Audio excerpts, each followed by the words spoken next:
कुलस्वामिनी माता तुळजाभवानी, महाराष्ट्राचे आराध्य दैवत छत्रपती शिवाजी महाराज यांच्या चरणी मानाचा मुजरा करतो।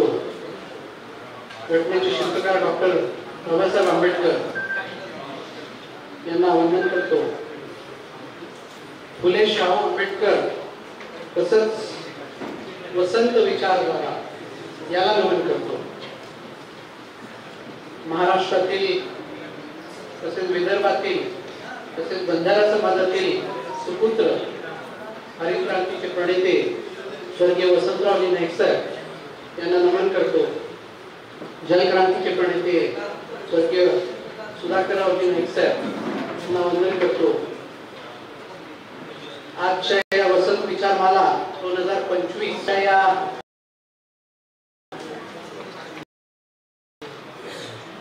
भरपूर वर्षापासून चाललेला सुसंस्कृत आणि चांगला कार्यक्रम, अशा या कार्यक्रमाला उपस्थित मंचावर आपल्या सर्वांचे महत्व आणि महाराष्ट्र राज्याचे विधान परिषदेचे सदस्य आपल्या सर्वांचे बापू सन्माननीय बाबूसिंगजी महाराज, महाराष्ट्र प्रदेशचे मृद व जलसंधारणचे कॅबिनेट मंत्री माझे मोठे बंधू सन्माननीय संजयभाऊ राठोड, मंचावर उपस्थित ज्यांना आपण आत्ताच ऐकलं सन्माननीय हरिभाऊजी राठोड, माझे मोठे बंधू सन्माननीय राजेश भैया राठोड, सन्माननीय महंत सुनीलजी महाराज त्यांचं व्याख्यान आपण सर्वांनी ऐकलं आणि त्यांनी व्यवस्थितरित्या सन्माननीय स्वर्गीय वसंतरावजी नाईक साहेब असो किंवा महाराष्ट्राची सुरुवात करणारे स्वर्गीय यशवंतरावजी चव्हाण साहेब असो त्यांची माहिती दिली।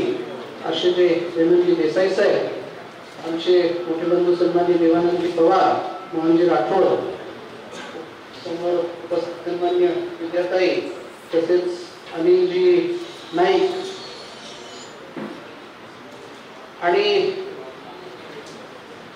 वसंत विचारमाला त्यांनी सुरू ठेवलेली सर्व सदस्य, त्यातले आमचे मित्र राजेशजी चव्हाण जालनेकर, संदीपजी चव्हाण जिंतूरकरजी, आपल्या सर्वांचं इथे मी खूप खूप आभार व्यक्त करतो की आपण आज माझा इथे मान सन्मान केला, माझा सत्कार केला, त्याबद्दल मी सर्वांचा इथे खूप खूप आभार व्यक्त करतो। आजच पत्थर कोण उठे अशा या चित्रपटाचं मला वाटते टीजर आणि पोस्टर त्याचं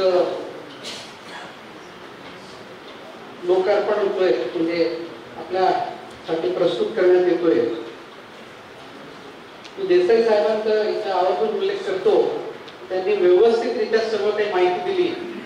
एवढी माहिती मी याच्यासाठी देऊ शकत नाही, कारण की स्वर्गीय वसंतरावजी नाईक साहेब असतील किंवा स्वर्गीय बाबासाहेब नाईक असतील ते 1979 साली गेले आणि माझा जन्म हा 82चा आहे,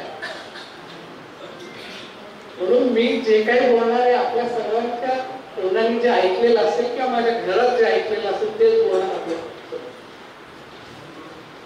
पण हे सर्व बोलताना कधी कधी आपल्याला त्यांच्यासारखं वागावं लागते, म्हणून मी आवर्जून आपल्याला सांगू शकतो 100% नाही पण 10% तरी मी त्यांच्यासारखं वागण्याचा प्रयत्न तिथे करतो। एक छोटस उदाहरण देतो मी। काही दिवसापूर्वी बच्चू कडू यांनी एक आंदोलन केलं, सर्व मंत्र्यांच्या घरासमोर तुम्ही आंदोलन करा, आणि मला तसं पत्र आला की तुमच्या घरासमोर आंदोलन करणार आहे म्हणून पुसबला। तर मी स्वर्गीय वसंतरावजी नाईक साहेबांचा विचार लक्षात ठेवून मी स्वतः त्यांना पेंडॉल बांधून दिलं होतं, या पेंडॉलमध्ये बसा तुम्ही आणि आंदोलन करा। तर ही फार छोटी छोटी गोष्ट आहे, पण त्यांनी आपण मनात जिंकू शकतो लोकांचे। मी आज मराठी त्याच्यासाठी बोलतोय, मला मराठी बोलती आवडतं पण सर्वांना समजायला पाहिजे। MIDC चा विषय काढला आपण साहेब 1962 1962 साली कायदा आला आणि MIDC स्थापन झाली, आणि आज त्याच्यानंतर 1999 म्हणजे अविनाश नाईक साहेब राज्यमंत्री झाले आणि त्यांना उद्योग खातं मिळालं. त्याच्यानंतर मनोहर नाईक साहेब हे राज्यमंत्री झाले आणि त्यांना जलसंधारण खातं मिळालं. आणि आज मी राज्यमंत्री झालो, मला ते दोन्ही खाते मिळाले. तर मी उद्योगाचं बोलत होतो की मी गुजरातला जाऊन आलो, तिथे उद्योग मंत्र्यांना भेटून आलो, तेलंगणा जाऊन आलो, मध्य प्रदेशचं पण उद्योगची धोरणं आम्ही तिथे अभ्यास करतोय. आणि मी सन्माननीय अजितदादांना सांगितलं की ह्या वस्तू आपल्याला बदलायला पाहिजे. उद्योगपती उद्योग लावायला महाराष्ट्रात आजच्या दिवसात घाबरत आहे, सत्य आहे. हे आम्ही दादांना पटवून दिलं आणि एक फॉर्मॅट बनवून दिलं. तो फॉर्मॅट दादांनी सीएम साहेबांना दिला आणि जो वसंतराव नाईक साहेबांचा विचार होता की आपल्याला जोड उद्योग किंवा उद्योग किंवा शेतीशी निगडीत आपल्याला काहीही आपल्याला करायचं असेल. मी लातूर जाऊन आलो, तिथल्या काही उद्योगांना भेट दिलं.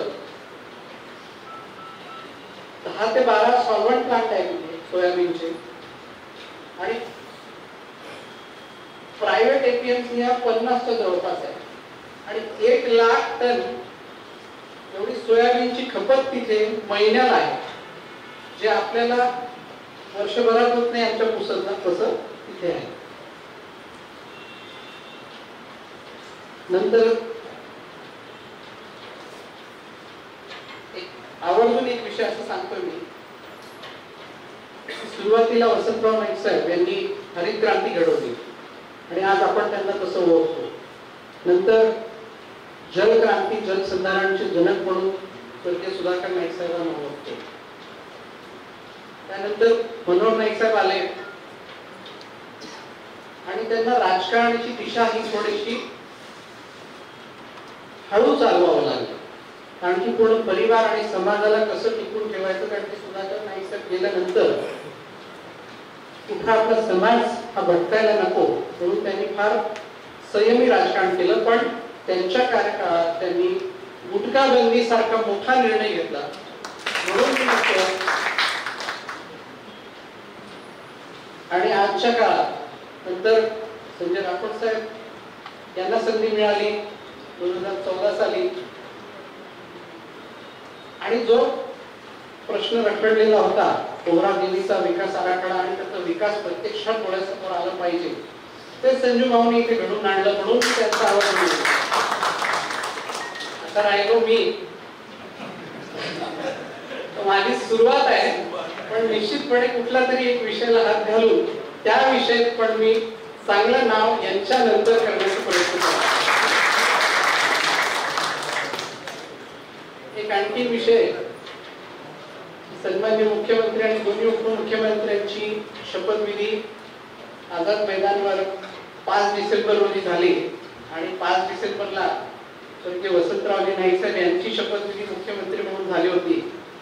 तर आमच्या दादांना अजितदादांना जाऊन सतत भेटत होतो मी, दादा आमची 5 लाख घ्या, आमची 5 लाख घ्या.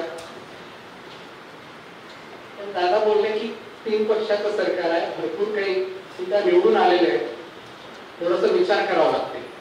पण नंतर मला असं समजलं शपथविधी नागपूरला होणार आहे आणि याच्या मागचा एक इतिहास असा आहे की वसंतरावजी नाईक साहेब हे पहिल्यांदा जेव्हा उपमंत्री झाले तेव्हा नागपूरच्या राजभवनमध्ये त्यांची शपथ झाली आणि ते एकटे उपमंत्री होते पूर्ण मंत्रिमंडळात.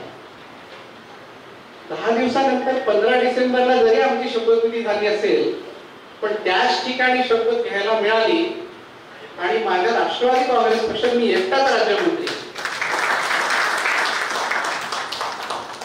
आणि मला याचा आनंद आहे की मी एकटाच नाही तर संजू भाऊ आणि मी आम्ही दोघांनी सोबत तिथे शपथ घेतली. वसंतराव नाईक साहेब यांच्याबद्दल कितीही बोललो तरी ते कमी आहे. त्यांच्या विचारावर चालणे फार आवश्यक आहे. मनुष्य जन्माला येतो, मृत्यू अटळ आहे, पण विचारधाराही कधी मरत नाही. मला स्वर्गीय सुधाकररावजी नाईक साहेबांच्या 2 गोष्टी मला आठवण आहे.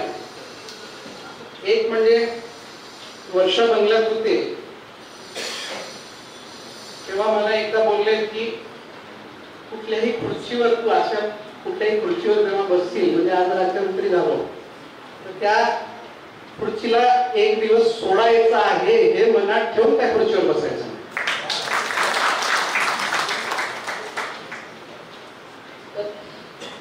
ह्या सर्व आठवणी आहेत. वसंतराव नाईक साहेब यांना बघायला नाही मिळालं, पण त्यांचं नाव माझ्या पाठीमागे त्यांचं रक्त आहे, म्हणून त्याचा मला अभिमान आहे.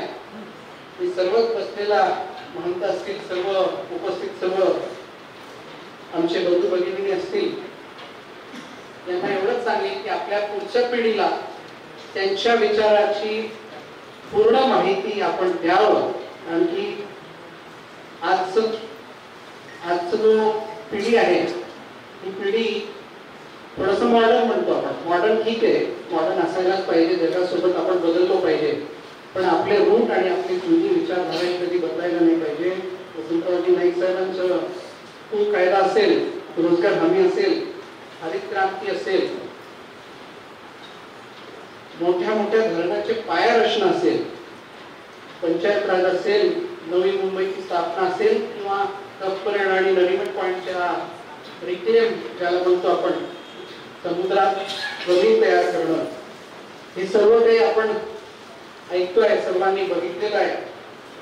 म्हणून त्यांच्या बरोबर आपण तिथे त्यांची बरोबरी कोणी करू शकत नाही, पण त्यांच्या विचारावर चालून त्यांचे विचार हे आपण जिवंत ठेवू शकतो. मी आपल्या सर्वांना विनंती करतो की आपण त्यांचे विचार जिवंत ठेवा.